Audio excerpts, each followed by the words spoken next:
किसान भाई नमस्कार। मैं पुनीत सिसोदिया। किसान साथियों, हम अपनी फसलों पर तरह तरह के फर्टिलाइजर लाते हैं मार्केट से और उनका स्प्रे में यूज करते हैं, आपको तरह तरह के टॉनिक का उपयोग करते हैं। तो हमारे किसान भाइयों के बहुत सारे सवाल रहते हैं कि हम ये माइक्रोन्यूट्रिएंट्स लाए हैं, ये फर्टिलाइजर लाए हैं, ये टॉनिक हम लाए हैं, इसको हम कब स्प्रे करें, यानी कि पहला स्प्रे हमें कब लेना चाहिए अपनी फसलों के अंदर।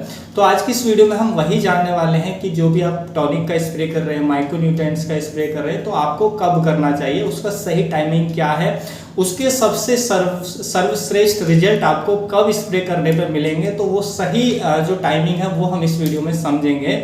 उसके साथ साथ देखिए, बहुत सारे किसान भाई क्या करते हैं कि उनको किसी ने बता दिया कि इस स्टेज में 0-52-34 चलाना है, वो अंधाधुंध 0-52-34 दे रहे होते हैं, 19-19 दे रहे होते हैं अपने खेतों के अंदर। बहुत सारे किसान भाई यूरिया अंधाधुंध अपने खेतों में फसलों में डाल रहे होते हैं। तो क्या इससे हमें अच्छा उत्पादन मिलता है, या जो फर्टिलाइजर है इनके भी हमें नुकसान भी देखने को मिलते हैं? क्योंकि आपको बहुत सारे फर्टिलाइजर बताए जाते हैं कि 19-19-19 आप यूज करेंगे तो इसके इतने लाभ देखने को मिलेंगे, इतने बेनिफिट देखने को मिलेंगे, फसल अच्छी होगी, ये पोषक तत्व है। 0-52-34 डालेंगे तो रूट फॉर्मेशन अच्छा होगा, ये होगा। तो क्या इसके अच्छे रिजल्ट ही देखने को मिलेंगे या इनके कुछ साइड इफेक्ट भी हमें देखने को मिल सकते हैं? तो हमें इसको कैसे उपयोग करना चाहिए, कितनी मात्रा में उपयोग करना चाहिए, हम कैसे समझें जिससे हमें अच्छे रिजल्ट मिले और इसके नुकसान से हम बच सकें। तो वीडियो काफ़ी इन्फॉर्मेटिव होगा। एक तो वीडियो को अच्छा लगे तो लाइक कीजिएगा, ज़्यादा से ज़्यादा फार्मर के साथ इसे शेयर कीजिएगा, और यदि आप चैनल पर नए हैं तो चैनल को सब्सक्राइब करके और चैनल के जो बेल आइकन है उसको प्रेस कीजिएगा, ताकि आने वाली सभी लेटेस्ट वीडियो की नोटिफिकेशन आपको समय पर मिलती रहे। तो चलिए जानते हैं।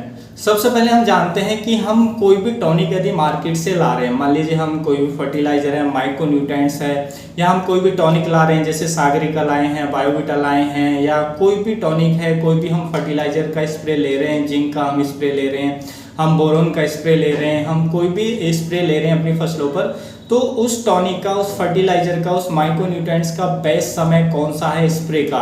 तो देखिए, जो बेस्ट समय होता है वो होता है, आप किसी भी कोई भी फसल आपने लगाई है और कोई भी आप माइक्रोन्यूट्रिएंट्स दे रहे हैं, तो उसका बेस्ट टाइमिंग है जब हमारी फसल की वेजिटेटिव ग्रोथ स्टार्ट होती है। और वो शुरू होती है कि आपने सोइंग की या प्लांटिंग की, तो प्लांटिंग या सोइंग के 25 से 30 दिन बाद तो फसल की उस समय वेजिटेटिव ग्रोथ शुरू होती है, और उस समय हमारी फसल को सबसे ज़्यादा पोषक तत्वों की जरूरत होती है। कोई भी पोषक तत्व उस समय उसको सबसे ज़्यादा चाहिए, क्योंकि उसकी ग्रोथिंग स्टेज होती है, उसकी बढ़वार की स्थिति होती है।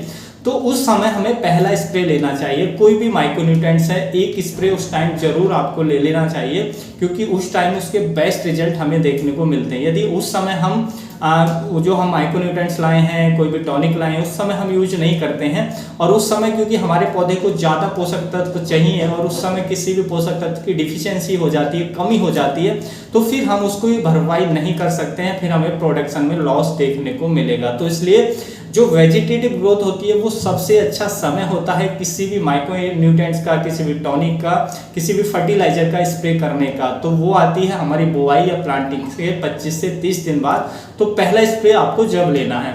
अब बात करेंगे दूसरा स्प्रे कब लेना है, तो आप उसके 25 दिन बाद, 30 दिन बाद, जैसे कोई हमारा माइक्रोन्यूट्रिएंट्स है तो वो ले सकते हैं, लेकिन वो डिपेंड करता है कौन सा फर्टिलाइजर यूज कर रहे हैं।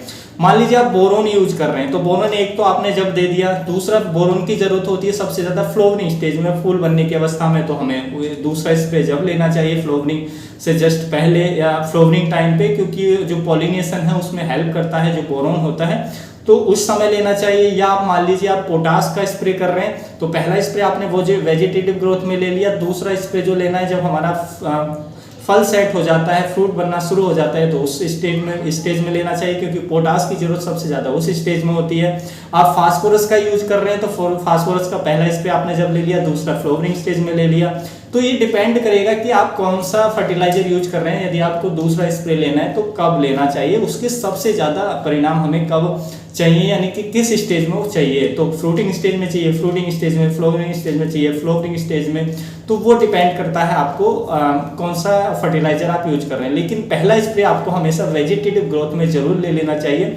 कोई भी आप टॉनिक, कोई भी आप फर्टिलाइजर, कोई भी माइक्रोन्यूट्रिएंट्स यूज कर रहे हैं, तो वो अवस्था सबसे अच्छी रहती है, उसमें मैक्सिमम रिजल्ट आपको देखने को मिलते हैं। अब बात करते हैं, बहुत सारे किसान भाई क्या करते हैं कि वो कोई जैसे कि वो 05234 को बता दिया जाता है कि बहुत अच्छा फर्टिलाइजर है। वाकई में अच्छा है, क्योंकि इसमें फास्फोरस और पोटास अच्छी मात्रा में होता है, रूट फॉर्मेशन के लिए अच्छा रहता है, फसलों के जो फ्रूट के लिए अच्छा रहता है, फसलों में की मजबूती प्रदान करने के लिए अच्छा रहता है जो पोटास होता है, तो वो बहुत अच्छा रहता है। फास्फोरस पोटास है, लेकिन जरूरी नहीं कि वो हर फार्मर के लिए अच्छा हो सकता है आपकी सॉइल के अंदर फास्फोरस और पोटास पहले से उच्च मात्रा में हो और आपको बता दिया कि आप इतने दिन के अंतराल पे आप 05234 इसमें चलाओ, तो उससे क्या होगा कि उसमें आपकी क्रॉप में टॉक्सिसिटी हो जाएगी, यानी कि उस पोषक तत्व की ज्यादा अधिकता होने के कारण जो पौधा है वो आपका पीलापन हो जाएगा, उसमें साइड इफेक्ट आपको देखने को शुरू हो जाएंगे और आपकी क्रॉप अच्छी होने के बजाय उसकी जो स्थिति है वो बढ़ती चली जाएगी और उसका जो उत्पादन है उसमें आपको लॉस देखने को मिलेगा। आप खर्चा तो ज़्यादा कर रहे हैं, आपको लग रहा है मैं तरह तरह के फर्टिलाइजर डाल रहा हूँ और इससे मेरी फसल अच्छी होगी, मैं बहुत खर्चा कर रहा हूँ, लेकिन उसके विपरीत उसमें आप लॉस में जा रहे हैं, प्रोडक्शन भी लॉस हो रहा है और आप जो पैसा खर्च कर रहे हैं वो भी टोटल वेस्ट हो रहा है। तो इसलिए ऐसा जरूरी नहीं कि जो भी फर्टिलाइजर है वो हर एक आपके लिए जरूर आपके फसल में काम करे, आपके खेत में अच्छा ही काम करे। तो उसके लिए आपको क्या करना पड़ेगा, आपको अपनी सॉइल का टेस्ट कराना पड़ेगा। तो सॉइल टेस्ट बहुत जरूरी है हर एक फार्मर के लिए। तो देखिए, साल में नहीं तो 2 साल में, 3 साल में, कम से कम 2 साल में तो एक बार आपको सॉइल टेस्ट कराना ही चाहिए अपनी सॉइल का। उससे आपको आइडिया लग जाता है कि हमारी सॉइल में किस चीज़ की कमी है, किस चीज़ की अधिकता है। फिर हमें उसी के अकॉर्डिंग जो फर्टिलाइजर चार्ट है किसी भी क्रॉप के लिए हमें बनाना चाहिए। तो उसी को ध्यान में रखते जब आप बनाएंगे आपको पता चलेगा कि हमारे फसल के अंदर सल्फर की कमी है, जिंक की कमी है और पोटास हमारी मिट्टी में ज़्यादा है, फास्फोरस हमारी मिट्टी में ज़्यादा है। तो आप क्या करेंगे, फास्फोरस पोटास को कम कर देंगे, वहीं पर जिंक और सल्फर को आप बढ़ा देंगे क्योंकि उसकी कमी है। तो इससे क्योंकि बैलेंस मात्रा में जब हमारी फसल को पोषक तत्व मिलेंगे तो हमें अच्छा रिजल्ट देखने को मिलेगा।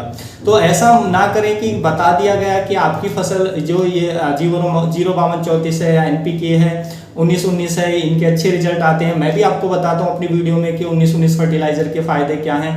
वो फायदे होते हैं लेकिन जरूरी नहीं हर फार्मर के लिए हो। वो आपको समझना पड़ेगा कि आपकी सॉइल के अंदर इन तत्वों की अधिकता तो नहीं है, यदि अधिकता है तो आपके लिए वो बिल्कुल भी उचित नहीं है। तो ये आपको देखना पड़ेगा और यदि वो आपकी मिट्टी के अंदर बैलेंस मात्रा में है तो फिर हम उनको दे सकते हैं, वो भी पर्याप्त, जरूरत से ज़्यादा ना दें, एक बैलेंस मात्रा में ही हम दे सकते हैं। और कम है तो थोड़ा उनको बढ़ाकर हम दे सकते हैं। तो इससे हमारी जो फसलों को पोषक तत्व उचित मात्रा में पूर्ति होगी, तो इससे हमें प्रोडक्शन अच्छा मिलेगा। देखिए, कोई भी पोषक तत्व या कोई भी खाद में क्या होते हैं, पोषक तत्व भी होते हैं। तो यदि आप कोई भी खाद जरूरत से कम दे रहे हैं, यानी कि हमारी फसलों को किसी पोषक तत्व की कमी हो रही है, तो भी हम प्रोडक्शन जो है लॉस होगा, हमारा पौधा पूरा लाइफ साइकिल पूरा नहीं कर पाएगा, क्रॉप में अच्छी नहीं होगी, उस पर कीट और रोग ज़्यादा अटैक करेंगे।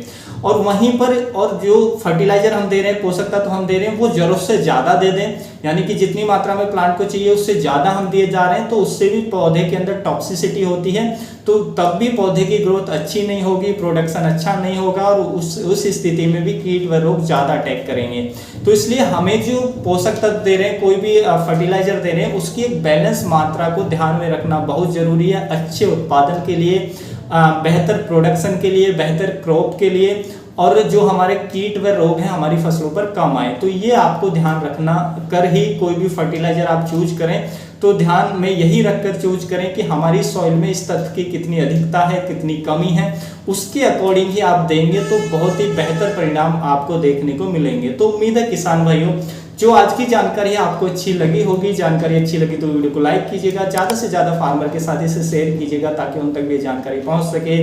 मिलूंगा मैं आपको एक और नई वीडियो में नई जानकारी के साथ, तब तक के लिए आप अपना ख्याल रखिएगा। धन्यवाद।